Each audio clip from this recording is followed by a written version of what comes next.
Assalamualaikum warahmatullahi wabarakatuh. Shalom, namo buddhaya, salam kebajikan. Saya Putri Agustina Sianturi, D1C023019, S1 Jurnalistik kelas A, Universitas Bengkulu. Halo semuanya, dalam video ini saya akan membahas topik penting yang menjadi bagian dari mata kuliah Hukum dan Etika Pers Jurnalistik. Kita akan sama-sama memahami atau mempelajari apa sih itu hukum dan etika pers, aturan-aturan apa sih yang menjadi dasar dari hukum pers, serta apa yang bisa terjadi jika media tidak mematuhi hukum pers tersebut. Hukum pers adalah aturan-aturan yang mengatur bagaimana media atau jurnalis bisa bekerja, apa yang boleh mereka lakukan, dan apa yang tidak boleh mereka lakukan. Dalam kehidupan sehari-hari, media seperti koran, televisi, radio, situs berita punya peran penting untuk menyampaikan informasi kepada masyarakat. Namun, agar mereka bisa menjalankan tugasnya dengan baik dan bertanggung jawab, ada hukum yang mengatur perilaku mereka. Di samping itu, hukum pers memberikan perlindungan bagi jurnalis. Mereka tidak bisa ditangkap atau dituntut hanya karena melaporkan berita yang dianggap tidak menyenangkan oleh satu pihak. Selama berita tersebut berdasarkan fakta dan juga disampaikan sesuai dengan aturan, ini penting karena tanpa perlindungan, jurnalis bisa takut untuk melaporkan kebenaran, terutama jika ada yang tekanan dari pihak yang berkuasa. Jadi, secara sederhana, hukum pers dibuat untuk menjaga keseimbangan antara kebebasan pers dan juga tanggung jawab. Pers diberikan kebebasan untuk memberitakan apapun, tapi kebebasan ini juga digunakan untuk penuh tanggung jawab agar tidak merugikan masyarakat ataupun orang lain. Apa saja sih yang menjadi hukum pers? Yang pertama adalah kebebasan pers. Undang-undang memastikan bahwa media di Indonesia bebas dari campur tangan pemerintah ataupun pihak lain. Jadi, jurnalis bisa menulis dan melaporkan berita tanpa rasa takut diintervensi atau ditekan, asalkan berita tersebut benar sesuai dengan fakta. Kebebasan ini sangat penting supaya masyarakat dapat mendapatkan informasi beragam dan juga objektif. 2. Hak masyarakat untuk mendapatkan informasi. Hukum pers juga mengatur bahwa masyarakat punya hak untuk tahu apa yang terjadi di sekitar mereka, baik itu politik, ekonomi, maupun sosial. Jurnalis berperan penting dalam menyampaikan informasi kepada masyarakat. 3. Perlindungan bagi jurnalis. Hukum ini juga melindungi jurnalis-jurnalis dari tindakan kekerasan dan juga ancaman saat mereka sedang menjalankan tugas.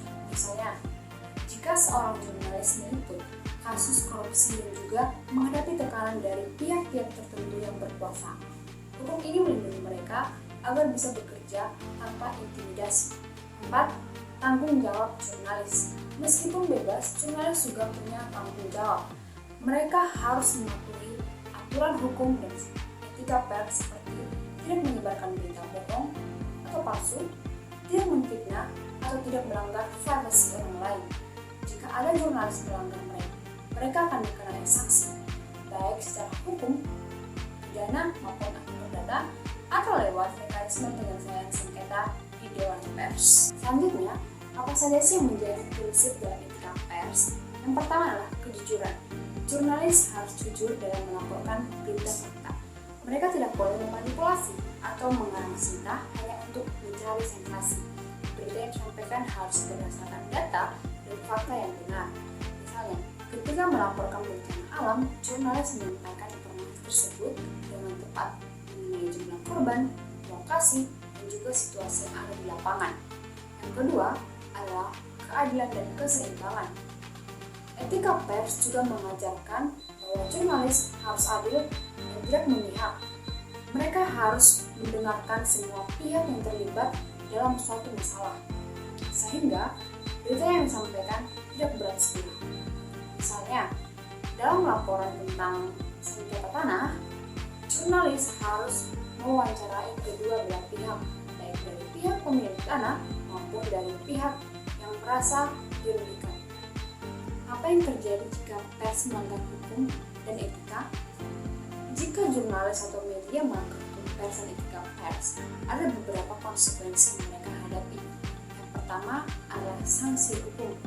Jika melanggar hukum, jurnalis atau media bisa dikenai sanksi hukum seperti denda ataupun bahkan dipenjara, tergantung pada seberapa serius permasalahan ataupun pelanggaran. Misalnya, jika media menyebarkan berita hoax ataupun fitnah, mereka bisa dituntut secara hukum dan oleh pihak yang merugikan. Yang kedua adalah sanksi dari organisasi pers. Organisasi jurnalis seperti Dewan Pers bisa memberikan sanksi kepada media yang melanggar kode etik jurnalistik. Sanksi ini bisa berupa teguran, peringatan, hingga rekomendasi agar media tersebut meminta maaf kepada publik ataupun pihak yang dirugikan. Yang ketiga adalah kehilangan kepercayaan publik. Yang paling berbahaya bagi media adalah kehilangan kepercayaan publik dari masyarakat jika mereka tidak memenuhi aturan pers. Ini bisa menyebabkan masyarakat akan berhenti mempercayai mereka atau bisa juga merusak reputasi media tersebut. Sebagai penutup, penting untuk memahami bahwa hukum dan etika pers bukanlah batasan untuk kebebasan jurnalistik, melainkan panduan agar mereka bisa bekerja dengan tanggung jawab dan benar. Hukum pers melindungi kebebasan jurnalistik, sementara etika pers mengarahkan mereka untuk bekerja dengan profesionalisme dan juga moralitas yang tinggi. Ketika keduanya diikuti dengan baik, masyarakat mendapatkan informasi juga mendapatkan informasi yang akurat, adil, dan tidak merugikan pihak manapun.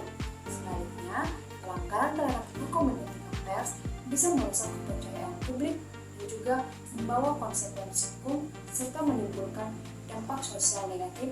Oleh karena itu, jurnalis memiliki peran penting dalam menyampaikan menyampaikan informasi, menjaga integritas profesi, dan memenuhi kebutuhan masyarakat akan informasi yang benar dan bermanfaat. Sekian dari saya. Terima kasih. Assalamualaikum warahmatullahi wabarakatuh. Shalom, namo buddhaya, salam kebajikan.